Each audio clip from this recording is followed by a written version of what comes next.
a day after I think it was a day after the State of the Union, Bob Menendez had the following to say. The more I hear from the administration and its quotes, the more it sounds like talking points that come straight out of Tehran. And it feeds into the Iranian narrative of victimization when they are the ones with the original sin. I don't know what the frick that means. An illicit nuclear weapons program going back over the course of 20 years. That's the original sin that they are unwilling to come clean on. So I don't know why we feel compelled to make their case when, in fact, they get to cheat in a series of ways and we don't get to worry about the perceptions. First off, are they signers to the nuclear They are. Okay. When can we get rid of that guy? I mean, we can't do better than that from New Jersey. Well, Chuck Schumer also, same way. I mean, this is all about, I don't know what it's about with Schumer, Menendez. I can certainly guess what it's about. I know we're Schumer. not allowed to say it, but we know what it's about. I can say it. It's because of wealthy right-wing Jews who are funding Schumer and see Iran as the greatest threat in the world. And also, I would also say, see peace with Iran as probably also threatening to their perception of Israel. And help me along here, Sam, because you are smarter than I am. I think we've definitely made sure to. I'll talk smack about Jews more than you. Will. I will. Fuck them. I'm just kidding. Love Jews. So but here's the thing. So yes, with Chuck Schumer, it's connections to some conservative Jews, or some people that are sort of more socially liberal, domestically liberal. Your Chaim Sabans, that kind of thing, right? Okay, so that's with him. With Menendez, I understand the Cuba thing. But what I don't get is why he's so conservative on Iran.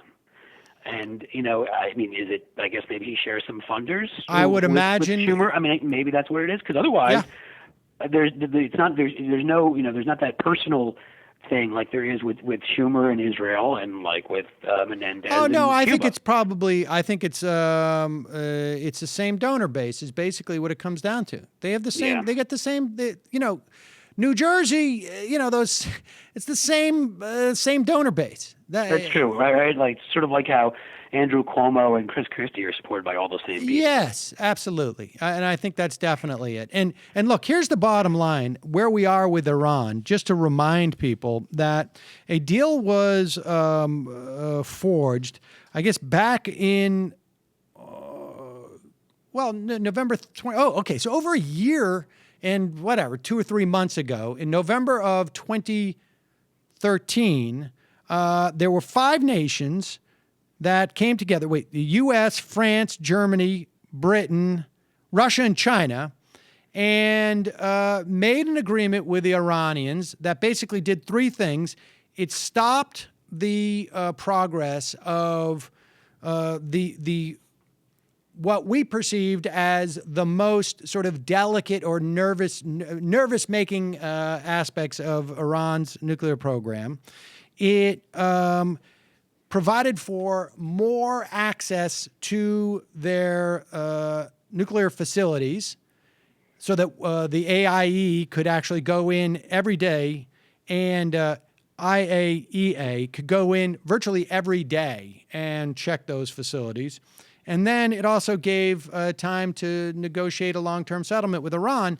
And what Menendez and Schumer and 1 or 2 other Democrats, mostly Republicans, want to do is scuttle that deal by putting new sanctions on the Iranians. Right. And it's not just, obviously, those same right-wing interests that are affecting them are clearly, as we know, Edelson and company are the ones behind Boehner, who is in an amazing breach of protocol, inviting Netanyahu to come speak here, and Netanyahu, in an amazing breach of protocol, just like when he endorsed Romney, is going to do that. I mean, that really bothers me. I can't tell you. These guys have undermined so much of the decorum's not the right word, but democracy needs to operate on things beyond laws, on respect for a political culture where you say that there are things you can and can't do if you care about your country.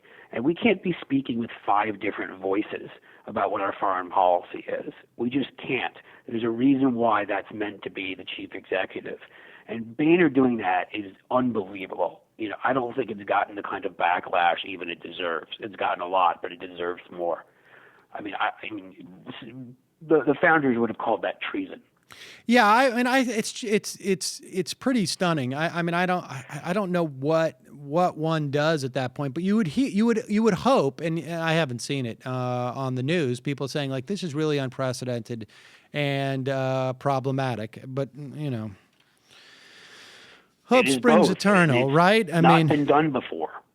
And the problem is when they do that, Republicans, kind of like when they first started using the filibuster regularly and for not just for emergencies or whatever they deemed it to be, then it became a regular thing.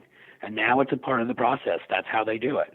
Somebody breaks that across that line, and then it happens a little more, and then it becomes normal. And if that happens with this, you just can't do that with foreign policy. You can't.